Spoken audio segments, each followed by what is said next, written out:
মা যতনে ভালোবাসায় শোনায় কাহিনী কেমন ভালোবেসেছিলে বাইজি বুঝতামে কেমন ভালোবেসেছিলে বাইজি বুঝতামে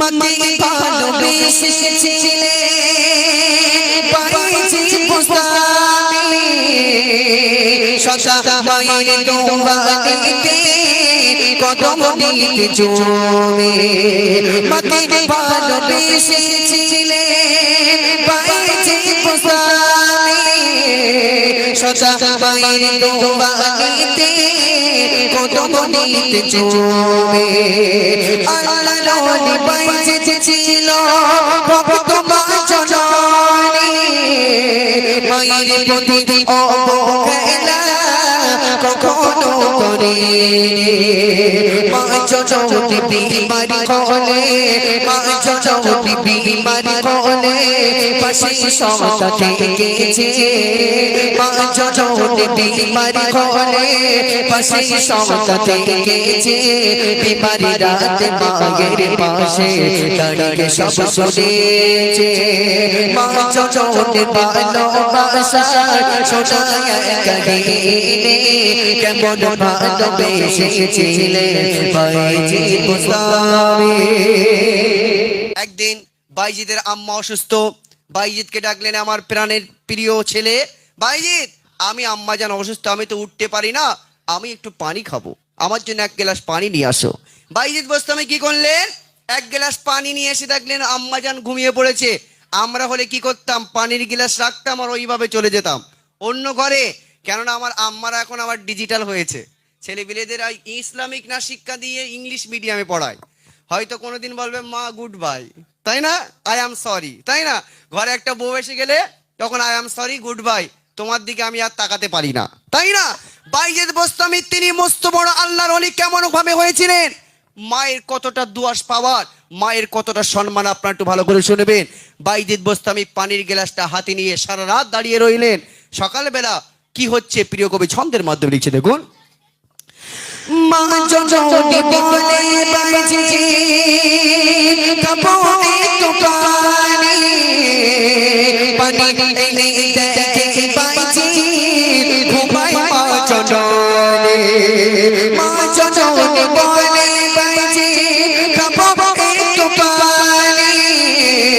পানি এনে দেখে বাইজি ঘুমায় মা জননী সকাল বেলা দেখে জননী রজনী তবু ছেলে দাঁড়িয়ে আছে হাতে পালে সারা রাতে না ঘুমিয়ে সারা রাতে না ঘুমিয়ে দাঁড়িয়ে গেল ছেলে সারা রাতে না ঘুমিয়ে দাঁড়িয়ে গেল ছেলে সাজে পানি ও চন্দনে এসে দেখে ঘুমিয়ে গেলে সাজে পানি ও চন্দনে এসে দেখে ঘুমিয়ে গেলে। আম্মা জান বলে, বাইজিদ এখানে দাঁড়িয়ে আছো কেন বাবা, পানির গ্লাস হাতে নিয়ে দাঁড়িয়ে আছো কেন বাবা।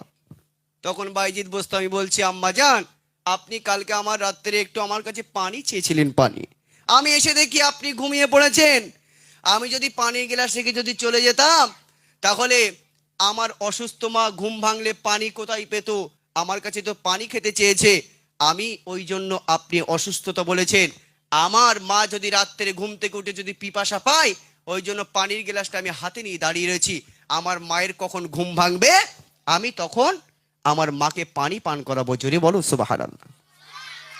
আমাদের ঘরে বাপ একটা হাত উঠবে মাকে গালে তুলে খাওয়াই, জি উঠবে, খুঁজে পাওয়া যাবে না, কিন্তু শালিকিকে ফুসকা তুলে খাওয়াই গালে দুটো একটা উঠবে, কিন্তু লজ্জার খাতিরে এখানে আর বলছি না, যাক মাশাআল্লাহ। চলেন, বাইজিতের মা তখন বাইজিতের এত ভালোবাসা দেখে খোদার দরবারে দোয়া করছে, আল্লাহ আমার বাইজিতকে তুমি সাধারণ মানুষ বানিও না, আমার বাইজিতকে তুমি আল্লাহর ওলির মর্যাদা দাও, জোরে বলো সুবহানাল্লাহ। আর বলতে না বলতে আল্লাহ পাক মায়ের দোয়াকে কবুল করে নিয়ে বাইজিদকে বড় মস্ত বড় ওলি বানিয়ে দিলেন, জোরে বড় সুবহানাল্লাহ। এই কচি, তাহলে গজল থেকে কি শিখলাম?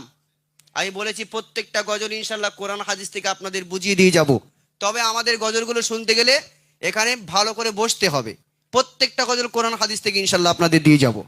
অনেকে বলে গজলে কিছু পাওয়া যায় না, তবে গজলে কিছু আছে কিনা আমি আজকে বুঝিয়ে দিয়ে যাবো ইনশাল্লাহ। যদি না বোঝাতে পারি আমাকে স্টেজ থেকে নামিয়ে দেবেন, আমি তাতে কোনো দ্বিধাবোধ করবো না। চলেন তাহলে কি শিখলাম? মায়ের দোয়ায় আল্লাহর ওলি হওয়া যায়। সেই মায়ের পায়ের তলা আমাদের কি শোনা? জান্নাত, তাই না? সেটা ভুলে গেলে চলবে না। প্রিয় কবি শেষ ছন্দে লিখছে, দেখুন। বাইজিদের ভালোবাসা দেখিয়া জননী খোদা তারে আরজি করে ওনে বানাও কোরবানি।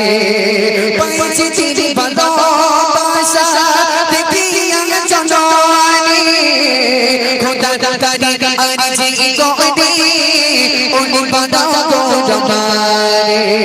মায়ের তোমা কোমল বাবা পাইছি পুস্তামি ওলি বেবে খোদার কাছে ফটো ফিলি গোদামি। তাই বলি গো আব্দুল মান্নান বাকি কওলো গীতিমা। তাই বলি গো আব্দুল মান্নান বাকি কওলো গীতিমা।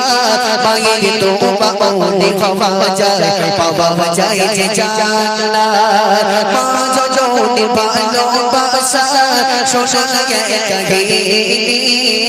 মা জননীর ভালোবাসা শোনায় কাহিনী। মাকে ভালোবেসেছিলে কেমন ভালোবেসেছিলে বাইজি গোস্বামী।